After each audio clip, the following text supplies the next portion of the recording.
State general secretary Bharatiya Janata Party Shamba Murthy ji, and the Kisan Morcha All India General Secretary Sujinakar Rao ji, District President Sri Prabhakar Reddy Garu, Assembly Candidate Mr. Amarendra Reddy Garu, BJYM General Secretary Mrs. Srimati Bangaru, Shruti Bangaru, Dr. Ravindra Reddy, ex-MLA, Sodra Sodri, మధులారా మీ అందరికీ నమస్కారాలు.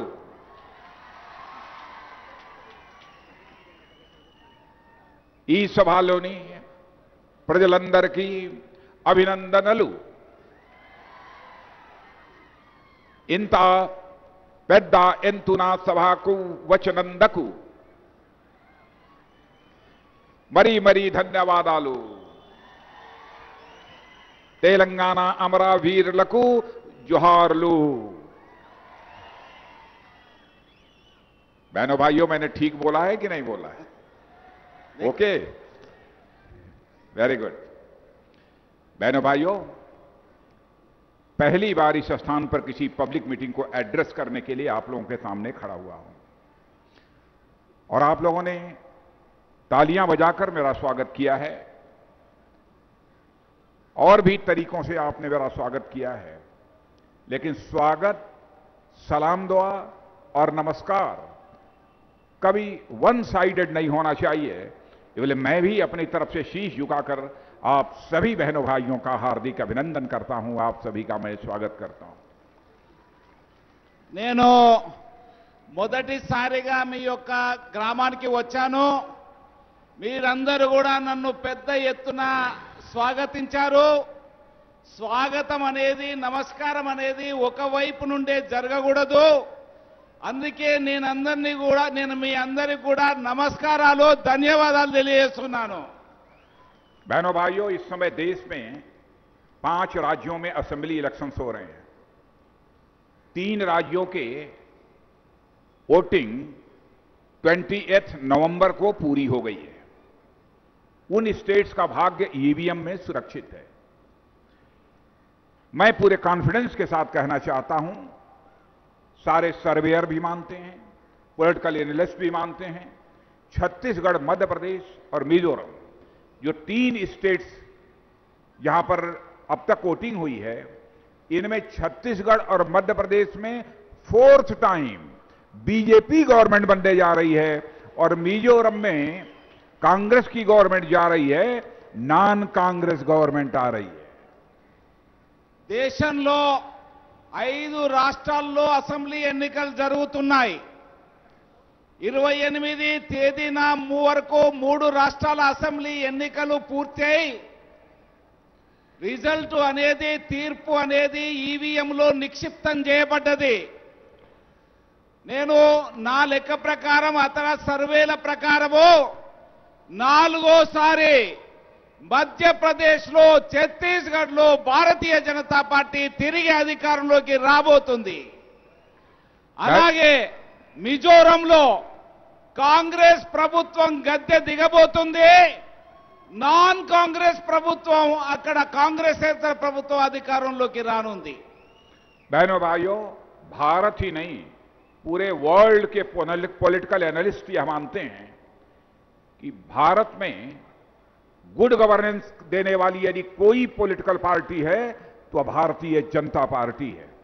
और यही कारण है कि गुजरात में लगातार 22 year से बीजेपी गवर्नमेंट है, छत्तीसगढ़ में लगातार 15 ईयर से बीजेपी गवर्नमेंट है और मध्य प्रदेश में भी लगातार 15 ईयर से गवर्नमेंट चल रही है.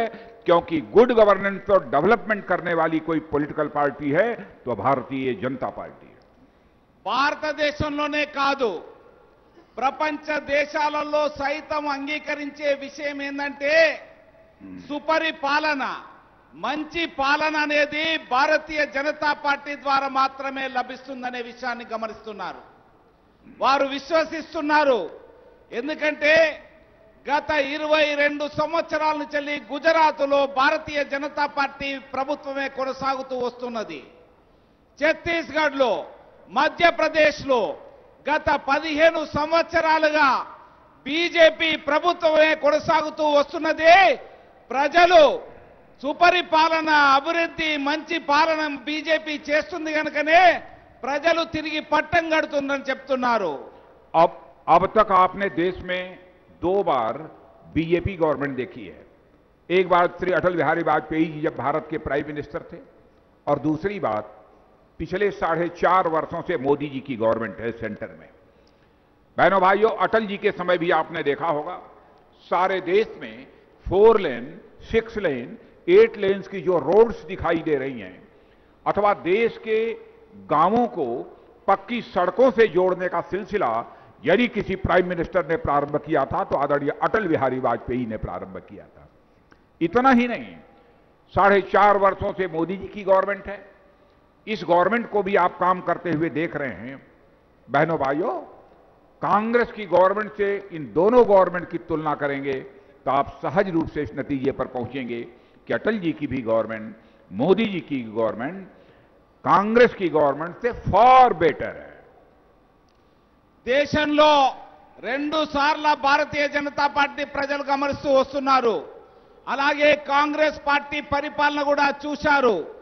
మొదటగా అటల్ బిహారీ వాజ్పేయి గారి పరిపాలన ప్రజలు గుర్తించారు. ఇప్పుడు గత 4.5 సంవత్సరాల నుంచి నరేంద్ర మోడీ గారి పాలన చూస్తున్నారు.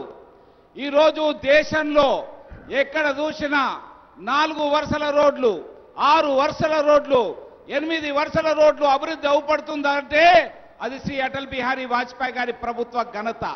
అలాగే ప్రతి గ్రామంలో కూడా చక్కటి పక్కా రోడ్డు నిర్మించబడ్డదంటే అది శ్రీ అటల్ బిహారీ వాజ్పేయి గారి ప్రభుత్వంలోనే జరిగింది.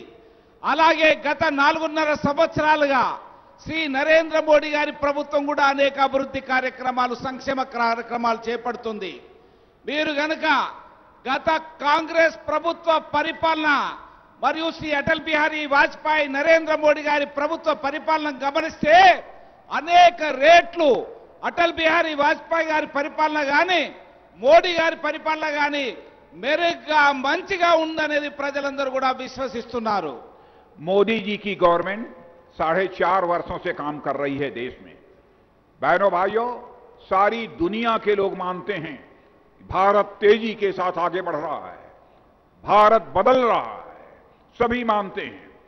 इस समय वर्ल्ड की फास्टेस्ट ग्रोइंग इकोनॉमी यदि किसी कंट्री की है तो हमारे और आपके कंट्री भारत की है. मेरे बहनों भाइयों, గత 4.5 సంవత్సరాల మోడీ గారి పరిపాలనలో భారతదేశం అభివృద్ధి చెందిందని అందరూ కూడా గుర్తించారు. అత్యధికంగా అభివృద్ధి చెందే, ఆర్థికంగా అభివృద్ధి చెందే దేశం ఏదైతుందో అది భారతదేశం అనే విషయాన్ని కూడా గుర్తిస్తున్నారు. గత 4.5 సంవత్సరాలుగా మోడీ గారి పాలనలో ఆర్థికంగా భారతదేశం మరింత బలోపేతమై ముందుకు పోతున్నది. इकोनॉमी की साइज के आधार पर देखा जाए तो वर्ल्ड की 10 कंट्रीज में कांग्रेस के शासन में भारत 9वें स्थान पर था. लेकिन 4.5 इयर्स में ही मोदी जी की गवर्नमेंट में हमारा Bharat out of 10 country 6th position पर आ गया है और अगले साल वह 5th पोजीशन पर पहुंच जाएगा. और 2030 आते आते हमारा यह भारत दुनिया की टॉप 3 कंट्रीज में आकर खड़ा हो जाएगा. ప్రపంచ ఆర్థిక ప్రగతిని గనుక గమనిస్తే ఆర్థిక ప్రగతి అభివృద్ధి చెందుతున్న 10 దేశాల్లో కూడా గమనిస్తే కాంగ్రెస్ పరిపాలన సమయంలో మన దేశం 10 దేశాలు గనుక గమనిస్తే మన దేశం యొక్క స్థానం 9వ స్థానంలో ఉండే. కానీ గత 4.5 సంవత్సరాల మోడీ గారి పరిపాలన తర్వాత మన దేశం యొక్క స్థానం 6వ స్థానానికి వచ్చింది. కొద్ది రోజుల్లో పట్టే 5వ స్థానానికి వస్తున్నాం. 2030 వరకు ఈ ప్రపంచంలో భారతదేశం 3 ఆర్థికంగా అభివృద్ధి చెందిన ప్రపంచ దేశాల వరుసలో భారతదేశం కూడా ఉండబోతుందని విశ్వాసం వ్యక్తం చేస్తున్నారు. भारत, बहनों भाइयों, कांग्रेस के समय में महंगाई यानी इन्फ्लेशन, ग्रोथ रेट का, विकास दर का 2 गुना महंगाई होती थी. लेकिन अब यह रिवर्स हो गया है, बदल गया है. अब महंगाई ग्रोथ रेट की हाफ रह गई है। देश में पहली बार यह करिश्मा या तो अटल बिहारी वाजपेयी जी ने किया था अथवा आज हमारे मोदी जी कर रहे हैं। మన దేశంలో ధరల పెరుగుదల ద్రవ్యోల్బణం అనేది అభివృద్ధితో కాంగ్రెస్ పరిపాలనలో రెట్టింపుగా ఉండేది, డబుల్గా ఉండేది. కానీ శ్రీ అటల్ బిహారీ వాజ్పేయి గారి పరిపాలనలో, శ్రీ నరేంద్ర మోడీ గారి పరిపాలనలో అభివృద్ధి అనేది డబుల్గా ఉంటే ద్రవ్యోల్బణం ధరలు అనేది సగానికి తగ్గిపోయింది. ఇది కాంగ్రెస్ భారతీయ జనతా పార్టీ పరిపాలన ఉన్న తేడా అనే విషయాన్ని తెలియజేస్తున్నారు.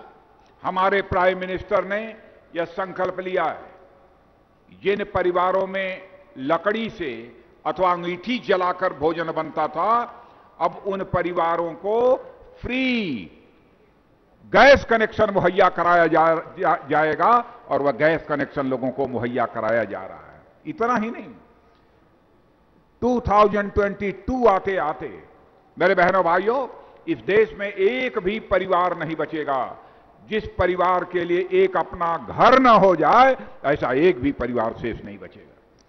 ఈ దేశంలో మన తల్లులు పొగతో బాధపడుతున్న విషయాన్ని గమనించి శ్రీ నరేంద్ర మోడీ గారు ఏ తల్లి ఏ చెల్లి కూడా కట్టెల పొయ్యి పొగతో బాధపడకూడదని ఉజ్వల అనే పథకం ద్వారా ప్రతి పేద వాళ్ళకు కూడా ఉచితంగా గ్యాస్ స్టవ్ సిలిండర్ అందజేశారు. అంతేకాదు 2022 వరకు ఈ దేశంలో సొంత ఇల్లు లేని వారంటూ ఉండకూడదు. ప్రతి వ్యక్తికి ప్రతి కుటుంబానికి కూడా సొంత ఇల్లు 2022 వరకు ఏర్పడాలనే లక్ష్యంగా పనిచేస్తున్నారు. सेंटर के द्वारा स्टेट गवर्नमेंट को यानी टीआरएस गवर्नमेंट को लोगों के लिए घर बनाने के लिए जो फंड भेजा जा रहा है उसे डाइवर्ट करने का काम यह टीआरएस गवर्नमेंट कर रही है. కేంద్ర ప్రభుత్వం పేద ప్రజలకు ఇల్లు లేని వారికి ఇల్లు కట్టించని నిధులు పంపిస్తే ఈ రాష్ట్ర ప్రభుత్వం కేసీఆర్ గారి ప్రభుత్వం ఆ నిధులను దారి మళ్లించి ఎవరైతే పేదలకు సొంత ఇల్లు కల నెరవేరకుండా కేసీఆర్ గారు అడ్డుకుంటున్నారు. भाइयों, एक बहुत इंपॉर्टेंट स्कीम की मैं चर्चा करना चाहता हूं जो भारत ही नहीं दुनिया के किसी देश में आपको नहीं मिलेगा.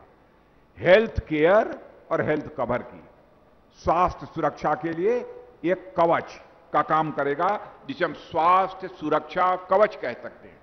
आयुष्मान भारत, इस स्कीम के तहत मेरे बहनों भाइयों एक भी परिवार ऐसा नहीं बचेगा कि वह बीमार हो जाता है, अपना इलाज कराना चाहता है तो 5 लाख रुपए तक फ्री ऑफ कॉस्ट उसका ट्रीटमेंट होगा. यह योजना सारी दुनिया में सबसे पहले भारत में हमारे प्रधानमंत्री ने लागू की है. ప్రపంచంలో ఎక్కడా లేని విధంగా ఏ దేశంలో లేని విధంగా ఎవరైనా జబ్బుతో బాధపడితే రోగంతో బాధపడితే 5 లక్షల రూపాయల వరకు ఉచితంగా ప్రభుత్వమే వారికి చికిత్స కొరకు వారిని బాగు చేసేందుకు ప్రభుత్వం ప్రపంచంలో ఏ దేశంలో లేని విధంగా ఆయుష్మాన్ అనే పథకాన్ని ఈ నరేంద్ర మోడీ గారి ప్రభుత్వం ప్రవేశపెట్టింది. बहनों भाइयों, यहां की टीआरएस गवर्नमेंट तो सचमुच यहां के रैयत के साथ क्रूर मजाक कर रही है. वेलफेयर स्कीम्स तो की बातें बहुत करते हैं लेकिन उसका लाभ यहां के रैयत को नहीं मिल पा रहा है.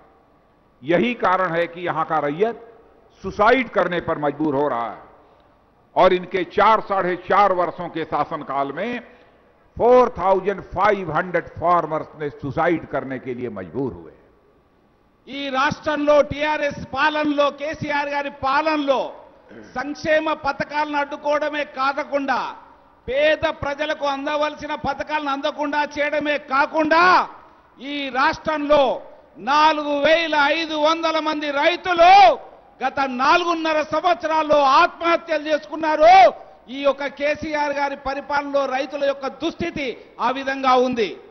रैयत के लिए हमारी सेंट्रल गवर्नमेंट ने, मोदी जी की गवर्नमेंट ने आपकी पैडी की मिनिमम सपोर्ट प्राइस बढ़ाई है, वीट की बढ़ाई है, ग्राम की बढ़ाई है, हर चीज की मिनिमम सपोर्ट प्राइस 200 रुपया, 100 रुपया, 150 रुपया, 300 रुपया पर क्विंटल बढ़ाया है।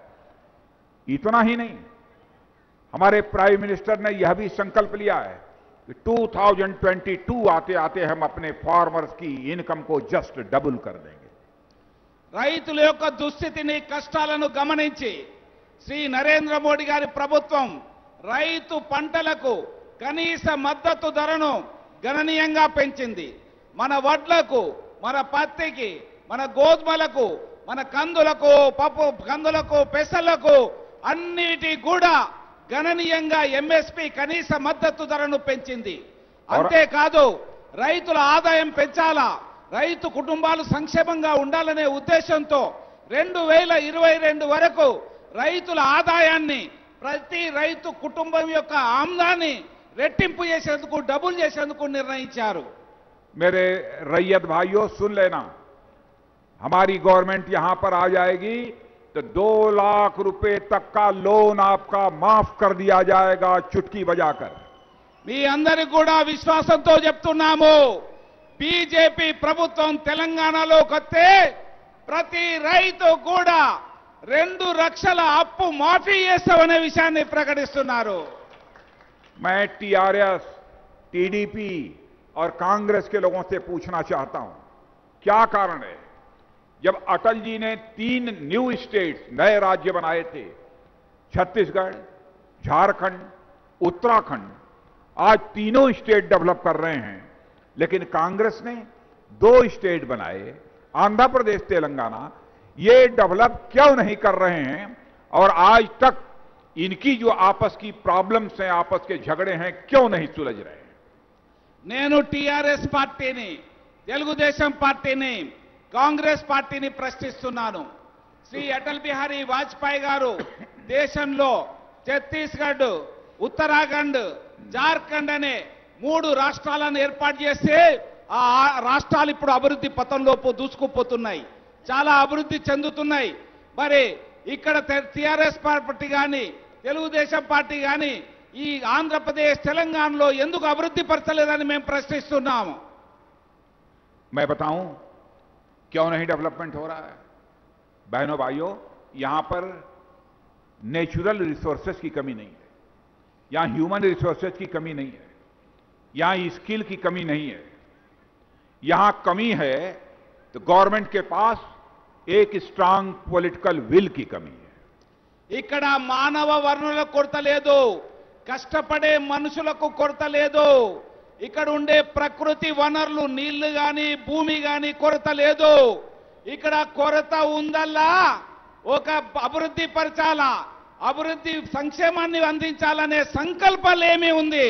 ఆ సంకల్పం లేని కారణంగానే ఇక్కడ అభివృద్ధి జరగటం లేదు. पॉलिटिकल विल पावर चाहिए डेवलपमेंट के लिए. सेंटर से बराबर हम लोगों ने पहले से ज्यादा पैसा स्टेट को दिया है. कांग्रेस लेड यूपीए गवर्नमेंट थी, 13 फाइनेंस कमीशन में तेलंगाना स्टेट को केवल 16,597 करोड़ रुपया मिला था. लेकिन हम लोगों की गवर्नमेंट सेंटर में आने के बाद 14 फाइनेंस कमीशन के द्वारा 1,15,000 करोड़ पैसा तेलंगाना स्टेट को मिला है. तो मैं यहां के सीएम से पूछना चाहता हूं, इसके बावजूद भी तेलंगाना का डेवलपमेंट क्यों नहीं हो पा रहा है? यहां की गरीबी क्यों नहीं दूर हो रही? ఇక్కడ రాజకీయ సంకల్పం లేదు. రాజకీయ సంకల్పం ఉంటే అభివృద్ధి జరిగేది. కాంగ్రెస్ పరిపాలనలో, యూపీఏ పరిపాలనలో 13వ ఆర్థిక సంఘ సిఫారసుల మేరకు ఈ రాష్ట్రానికి 16,597 కోట్ల రూపాయలు ఇచ్చారు. కానీ శ్రీ నరేంద్ర మోడీ గారి ప్రభుత్వం 14వ ఆర్థిక సంఘ సిఫార్ల మేరకు ఈ తెలంగాణ రాష్ట్రానికి కేంద్రం నుంచి 1,15,000 కోట్ల రూపాయలు ఇచ్చారు. 1,15,000 కోట్ల రూపాయలు ఇచ్చినప్పటికీ ఇక్కడ పేదరికం రూపుమాపడంలో కానీ, అభివృద్ధి పరచడంలో కానీ ఈ రాష్ట్ర ప్రభుత్వం వైఫల్యం చెందింది. రాజకీయ సంకల్పం లేని కారణంగానే ఇక్కడ అభివృద్ధి జరగటం లేదు. डेवलपमेंट तो किया नहीं, तो अब पब्लिक का अटेंशन डाइवर्ट करने के लिए अब कह रहे हैं कि हम रिलीजन के बेसिस पर माइनॉरिटीज को रिजर्वेशन देंगे। बहनों भाइयों, मैं पूछना चाहता हूं कि आप माइनॉरिटीज को रिजर्वेशन देंगे तो किसका रिजर्वेशन काटकर माइनॉरिटीज को रिजर्वेशन देने वाले हैं? क्या कॉन्स्टिट्यूशन में यह प्रोविजन है? क्या आप कॉन्स्टिट्यूशन में अमेंडमेंट कर सकते हैं? అభివృద్ధి అనేది పరచలేదు కనుకనే ఈ రోజు కేసీఆర్ గారు టీఆర్ఎస్ పార్టీ ప్రజల దృష్టిని మరలించేందుకు మైనార్టీలకు రిజర్వేషన్ అనే విషయాన్ని ఎత్తుకున్నాడు. ప్రజల దృష్టిని మరల్చాలనే ఉద్దేశంతో ఈ పని చేస్తున్నాడు.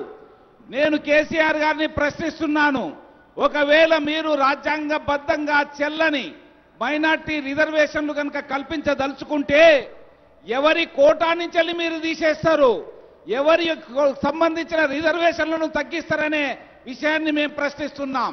ఎందుకంటే మైనార్టీ మతపరమైన రిజర్వేషన్లు రాజ్యాంగపరంగా చెల్లవు.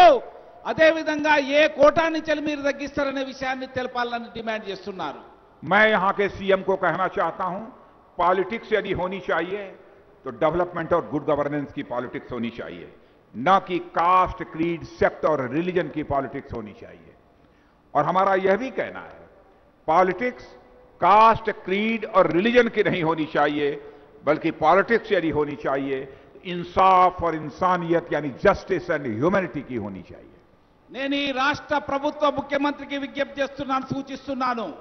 కులం ఆధారంగా, మతం ఆధారంగా, ప్రాంతం ఆధారంగా రాజకీయాలు చేయకూడదు. రాజకీయాలు అనేది అభివృద్ధి, సంక్షేమము అనే ఆ ప్రతిపాదిక చేయాలా. కానీ కులం ఆధారంగా, మతం ఆధారంగా రాజకీయాలు చేయడం తగదు. అభివృద్ధి లక్ష్యంగా మీరు ముందుకెళ్లాలని నేను సూచిస్తున్నానని చెప్తున్నారు. मैं दोनों चीफ मिनिस्टर्स को यहां भी और आंध्र प्रदेश एक सुझाव देना चाहता हूं। पॉलिटिक्स की जानी चाहिए तो केवल गवर्नमेंट बनाने के लिए पॉलिटिक्स नहीं की जानी चाहिए, पॉलिटिक्स की जानी चाहिए तो इस कंट्री को बनाने के लिए पॉलिटिक्स की जानी चाहिए। నేను తెలంగాణ మరియు ఆంధ్రప్రదేశ్ ముఖ్యమంత్రులకు నేను సూచన చేస్తున్నాను, సలహా ఇస్తున్నాను. రాజకీయాలు అధికారంలోకి వచ్చేందుకు కాదు, అధికారం చేపట్టేందుకు కాదు, ప్రజల సంక్షేమం కొరకు, దేశ అభివృద్ధి కొరకు రాజకీయాలు చేయండి. కానీ మీరు అధికారంలోకి రావాలనే తలంపుతో రాజకీయాలు చేయవద్దని సలహా ఇస్తున్నాను. मैं इनसे एक रिक्वेस्ट और करना चाहता हूं, आप माइनॉरिटीज को बीजेपी के नाम पर डराइए मत। हम कास्ट, क्रीड और रिलीजन की पॉलिटिक्स करने वाले नहीं हैं। हम सबका इंपावरमेंट करेंगे, चाहे कोई किसी कास्ट का हो, चाहे किसी सेक्ट का हो, अथवा किसी रिलीजन का मानने वाला हो, हम सबका इंपावरमेंट करेंगे। यह भारतीय जनता पार्टी का संकल्प है। మేము కులం ఆధారంగా, మతం ఆధారంగా, ప్రాంతం ఆధారంగా రాజకీయాలు చేసుకోదలుచుకోలేదు. మేము ఏ కులం వాళ్ళైనా, ఏ ప్రాంతం వాళ్ళైనా, ఏ భాష మాట్లాడే వాళ్ళైనా, ఏ మతం వాళ్ళైనా అందరి సంక్షేమం కొరకు, అందరి అభివృద్ధి కొరకు పాటుపడే వాళ్ళమనే విశ్వాసాన్ని వ్యక్తం చేస్తున్నారు. बहनों भाइयों, एक यहां पर बहुत अपवित्र गठबंधन, अनहोली अलायंस हुआ है कांग्रेस और टीडीपी का। मैं सोच रहा था हमारे एनटी रामाराव साहब, जिन्होंने कि कांग्रेस के खिलाफ बराबर पॉलिटिक्स की, आज उनकी आत्मा को कितनी तकलीफ होती होगी। क्या किया है इन लोगों ने? एनटी रामाराव साहब ने बराबर कांग्रेस के खिलाफ लड़ाई लड़ी, उनके करप्शन के खिलाफ लड़ाई लड़ी। आज उसी कांग्रेस के साथ टीडीपी ने अलायंस कर लिया। बहनों भाइयों, इन लोगों ने जो अलायंस किया है वह अनहोली अलायंस है, अपवित्र गठबंधन है। और मैं कहना चाहता हूं कि बहनों भाइयों, यह अलायंस एक अच्छी गवर्नमेंट देने के लिए नहीं है, बल्कि यह बीजेपी को रोको और मोदी रोको, केवल यही इनका लक्ष्य है। इसलिए इन लोगों ने अलायंस किया है। ఇక్కడ అపవిత్ర కలయిక ఏర్పడ్డది. తెలుగుదేశం పార్టీ, కాంగ్రెస్ పార్టీ జతగట్టాయి, అలయన్స్ గా ఏర్పడ్డాయి. ఏ తెలుగుదేశం పార్టీని శ్రీ ఎన్టీ రామారావు గారు స్థాపించారో కాంగ్రెస్ పార్టీకి వ్యతిరేకంగా స్థాపించారు. ఆ కాంగ్రెస్ పార్టీకి వ్యతిరేకంగా ఎన్టీ రామారావు గారు అనేక ప్రయత్నాలు చేశారు. అలాంటి కాంగ్రెస్ పార్టీతో ఇప్పుడు తెలుగుదేశం పార్టీ చేతులు కలిపింది. వాళ్ళతో అలయన్స్ గా ఏర్పడి అప్పవైతి అలయన్స్ గా ఏర్పడ్డది. ఈ యొక్క అలయన్స్ అనేది ఈ అవకాశవాదం కొరకు కాదు, అధికారం కొరకు కాదు, ప్రజల సంక్షేమం కొరకు, అభివృద్ధి కొరకు అలయన్స్లు ఉండాలి కానీ మీ యొక్క రాజకీయ లబ్ధి కొరకు కాదనే విషయాన్ని స్పష్టం చేస్తున్నారు. ये कांग्रेस के नेता कितने समझदार हैं, वह कितना इस देश का विकास करेंगे, आप केवल एक उदाहरण मैं दे रहा हूं, उससे अनुमान लगा सकते हैं कि कांग्रेस के अध्यक्ष कहते हैं हमारी यदि गवर्नमेंट बन गई तो मैं फैक्ट्री में आलू बनाऊंगा। बहनों भाइयों, मैं तो सुनकर पूरी तरह से आश्चर्यचकित था। कैसी फैक्ट्री है जिस फैक्ट्री में आलू पैदा होने लगा? और मैं कह सकता हूं ऐसा करिश्माई काम इस दुनिया में भारतीय जनता पार्टी नहीं कर सकती है, केवल और केवल कांग्रेस पार्टी ही कर सकती है। కాంగ్రెస్ ఎలాంటి అవకాశవాద మాటలు మాట్లాడుతుందో గమనించండి. కాంగ్రెస్ పార్టీ అధ్యక్షుడు ఆలుగడ్డలను పరిశ్రమ పెట్టి తయారు చేస్తానని చెప్తున్నారు. ఆలుగడ్డలు పరిశ్రమల్లో తయారైతాయనే విషయాన్ని కూడా గమనించండి. అంటే కాంగ్రెస్ పార్టీ యొక్క పరిస్థితి, వాళ్ళ యొక్క ఆలోచన విధానాన్ని మనకు తెలియజేస్తుంది. కానీ భారతీయ జనతా పార్టీ అటువంటి యొక్క అసంబద్ధ ప్రకటనలు చేయదు, అభివృద్ధి లక్ష్యంగా పనిచేస్తుంది. कहते हैं कि हर जिले में, हर डिस्ट्रिक्ट हेडक्वार्टर पर मोबाइल फैक्ट्री लगाएंगे। 55 इयर्स तक इस कंट्री में रूल यदि किसी ने किया है तो कांग्रेस ने किया है, और इनके शासनकाल में केवल 2 मोबाइल फैक्ट्री खुल पाई हैं। और बहनों भाइयों, 4.5 इयर्स में हम लोगों की गवर्नमेंट में 120 मोबाइल फैक्ट्रीज खुली हैं। కాంగ్రెస్ పార్టీ చెప్తుంది ప్రతి జిల్లాకు ఒక మొబైల్ ఫోన్ల యొక్క పరిశ్రమ స్థాపిస్తానని చెప్తుంది. 55 సంవత్సరాల పరిపాలనలో కేవలం 2 మొబైల్ కంపెనీల పరిశ్రమలు మాత్రమే స్థాపించబడ్డాయి. కానీ గత 4.5 సంవత్సరాల నరేంద్ర మోడీ గారి పరిపాలనలో 120 మొబైల్ పరిశ్రమలు ఈ దేశంలో స్థాపించబడ్డాయనే విషయాన్ని చెప్తున్నారు. बहनों भाइयों, हमारा भारत अब यह कमजोर भारत नहीं रहा है। 4.5 वर्षों में हमारा भारत यह बदल चुका है। सारी दुनिया यह मानने लगी है कि भारत अब ताकतवर भारत हो गया है। दुनिया में किसी की हिम्मत नहीं है कि भारत की ओर आंख उठाकर देख ले। భారతదేశం బలహీన దేశం కాదు, భారతదేశం చూస్తూ ఊరుకోదు. భారతదేశం జోలికి వస్తే ఖబర్దార్ అనే రిసిలో భారతదేశం ఉందనే విషయాన్ని చెప్తున్నారు. మన జోలికి వస్తే ఎవరు కూడా మనగడలేరనే విషయాన్ని ఈ 4.5 సంవత్సరాల్లో మోడీ గారు నిరూపించారు. हम तेलंगाना राज्य को भी एक ताकतवर राज्य बनाना चाहते हैं, एक विकसित राज्य हम बनाना चाहते हैं। इसलिए हमें आप सबकी मदद चाहिए। తెలంగాణ రాష్ట్రాన్ని కూడా ఒక అభివృద్ధి చెందిన రాష్ట్రంగా, ఒక సంక్షేమంలో అగ్రభాగాన ఉండే రాష్ట్రంగా మేము తప్పకుండా తీర్చిదిద్దబోతామనే విషయాన్ని స్పష్టం చేస్తున్నారు. यदि हमारी गवर्नमेंट बनेगी तो 1 लाख नौजवानों को हम एम्प्लॉयमेंट अपॉर्चुनिटीज मुहैया कराएंगे।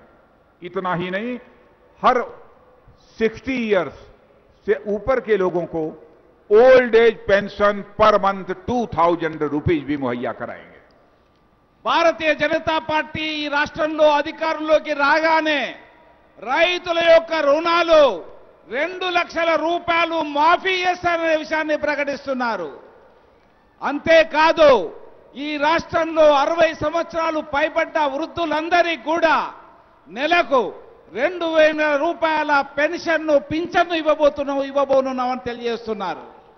बहनों भाइयों, अब नक्सलिज्म जो कांग्रेस के शासनकाल में 90 जिलों में था, अब 4.5 वर्षों में भी घटकर 7, 8, 9 जिलों में रह गया है। नॉर्थ ईस्ट का एक्सट्रीमिज्म, इंसर्जेंसी, वह भी 4.5 वर्षों में 85% कम हो गई है। यह भारत की ताकत बढ़ी है। और आपने देखा पाकिस्तान से आतंकवादियों ने रात के समय भारत में घुसकर हमारे 17 सेना की जवानों की जानें ले ली। फिर हमारे प्रधानमंत्री ने स्ट्रांग विल पावर का परिचय देते हुए फैसला किया और हमारे जवानों ने पाकिस्तान की सीमा पर जाकर उनका सफाया करने में पूरी कामयाबी हासिल की।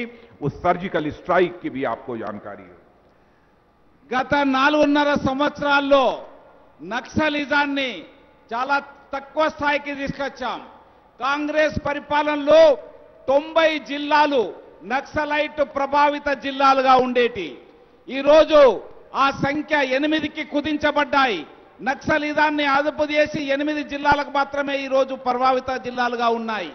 అదేవిధంగా ఈశాన్య రాష్ట్రాలలో చొరుబాటుదారులు ఇన్సర్జెన్సీ నుంచి భారతదేశాన్ని కాపాడబడుతున్నది. అనేక మంది చొరుబాటుదారులకు అడ్డుకట్ట వేసి 80% చొరుబాటుదారులను తగ్గించగలిగింది ఈ నరేంద్ర మోడీ గారి ప్రభుత్వం. అలాగే పాకిస్తాన్ బార్డర్లు తరచూ మన సైనికులను కాల్చివేస్తుండేవారు, మన సరిహద్దు దాటుతూ వచ్చేవారు. కానీ మన ప్రధానమంత్రి నరేంద్ర మోడీ గారు ఒక కఠిన దృష్టితో, కఠిన దీక్షతో, ఒక కఠిన నిర్ణయాన్ని తీసుకొని పాకిస్తాన్ భూభాగంలోకి చొరబడి ఈ ఆటంకవాదులను, పాక్ సైనికులను అంతమొందించారు. అందుకనే భారతదేశం బలహీన దేశం కాదు, శక్తివంతమైన దేశంగా మారిందని చెప్తున్నారు. मैंने भी भारत और पाकिस्तान की सीमा की रक्षा, इंटरनेशनल बाउंड्री की रक्षा करने वाले बॉर्डर सिक्योरिटी फोर्स के महानिदेशक को भी कहा है, पहली गोली तो भारत की तरफ से नहीं चलनी चाहिए, लेकिन यदि पाकिस्तान की तरफ से गोली चल जाती है तो भारत की गोलियों को काउंट भी नहीं किया जाना चाहिए। నేను కూడా సరిహద్దు విషయంలో భారతదేశ ప్రతినిధుల్లో కృతనిశ్చయంతో ఉన్నాను. మేము మొదటగా ఒక్క గోలీ కూడా ప్రయోగించేది లేదు. కానీ ఒకవేళ పాకిస్తాన్ ఒక్క గోలీ భారతదేశం పైన ప్రయోగించినా భారత సైనికులు ఎన్ని గుడ్ల వర్షము కురిపిస్తారో చెప్పలేను. అటువంటి ఒక పని చేయనున్నామని సందర్భంగా తెలియజేస్తున్నారు. मैं आज यही अपील करने आया हूं, बहनों भाइयों, आपने केंद्र में सरकार बनाई है, 2019 में भी केंद्र में सरकार बनने जा रही है। यदि तेलंगाना में भी भारतीय जनता पार्टी की सरकार होगी तो तेलंगाना का डेवलपमेंट दिन 2 गुना रात 6 गुना होगा। 2019లో మళ్ళీ భారతీయ జనతా పార్టీ ప్రభుత్వం రాబోతుంది. అలాగే తెలంగాణ రాష్ట్రంలో కూడా బీజేపీ ప్రభుత్వం వస్తే కేంద్ర ప్రభుత్వ సహాయ సహకారాలతో 2 అంతలు కాదు 6 అంతల అభివృద్ధి ఈ తెలంగాణలో చేయనున్నమనే విశ్వాసాన్ని వ్యక్తం చేస్తున్నారు. आपके कैंडिडेट अमरेंद्र रेड्डी गारू को मैंने पहली बार देखा है, पहली बार इन्हें बोलते हुए भी मैंने सुना है। बहनों भाइयों, बहुत ही अच्छा बोलते हैं और मैं कह सकता हूं यदि अमरेंद्र रेड्डी को चुनकर आप लोगों ने तेलंगाना की असेंबली में भेजा तो आपकी प्रॉब्लम्स को तेलंगाना असेंबली में वॉइस देने का काम यदि कोई कर सकता है तो आपके अमरेंद्र रेड्डी ही कर सकते हैं। నేను అమరేందర్ రెడ్డి మొదటిసారిగా చూశాను, వారి ప్రసంగాన్ని కూడా మొదటిసారిగా విన్నాను. మీరు గనక అమరేందర్ రెడ్డిని ఎమ్మెల్యేగా గెలిపిస్తే మీ సమస్యలు, మీ బాధలు, మీ వేతలంతా కూడా అసెంబ్లీలో ప్రశ్నిస్తారో గలమెత్తి మాట్లాడతారనే విశ్వాసాన్ని వ్యక్తం చేస్తున్నాను. मैं आप सबसे अपील करूंगा, एक बार हाथ उठाकर ऊपर तालियां बजाकर अपना अमरेंद्र रेड्डी को समर्थन दीजिए। వీరందరూ కూడా చప్పట్లతో అమరేందర్ రెడ్డికి మద్దతు తెలపవలసిందిగా విజ్ఞప్తి చేస్తున్నారు. అందరూ కూడా 2 చేతుల గట్టిగా చప్పట్లు కొట్టండి. और आप कहिए तो अमरेंद्र रेड्डी से मैं एक कमिटमेंट ले लूं। నేను అమరేందర్ రెడ్డి గురించి మీకు ఒక మాట ఇస్తున్నాను. बहनों भाइयों, एक कमिटमेंट अमरेंद्र रेड्डी से चाहता हूं कि अमरेंद्र रेड्डी को आप जिताइए। इनके जीतने के बाद मैं इनसे कहूंगा कि 4 महीने, 6 महीने, 8 महीने में एक बार मुझे फिर से यहां बुला लेना। నేను మీకు ఒక మాట ఇస్తున్నాను, మీరు అమరేందర్ రెడ్డిని గెలిపించండి. నేను 4, 6, 8 నెలల లోపట వచ్చే మళ్ళీ ఇక్కడ మాట్లాడతాను, మిమ్మల్ని అందరినీ కలుస్తానని చెప్తున్నారు. अमरेंद्र रेड्डी के जीतने के बाद यदि आना चाहूंगा तो अमरेंद्र रेड्डी का फूलों की हार पहनाकर स्वागत कराने के लिए नहीं आऊंगा. అమరేందర్ రెడ్డి एक గారిని मिनट. आना चाहूंगा तो अपने भी फूलों की हार पहनकर अपना भी स्वागत कराने के लिए नहीं आऊंगा. अमरेंद्र रेड्डी के जीतने के बाद यदि मैं आऊंगा तो बहनों भाइयों एक बार अपना शीश झुकाकर इस क्षेत्र की जनता के प्रति आभार व्यक्त करने के लिए आऊंगा. మీరు అమరేందర్ రెడ్డి గారికి గెలిపిస్తే అమరేందర్ రెడ్డికి పూలదండ వేసేదందుకో కాదు, నేను పూలదండలు ఎంచుకునేందుకో కాదు, నేను వచ్చేది ఎందుకంటే మీ అందరికీ కృతజ్ఞతలు తెలిపేందుకు నా తల వంచి శిరస్సు వంచి మీకు నమస్కారాలు తెలిసేందుకు వస్తానని చెప్తున్నారు.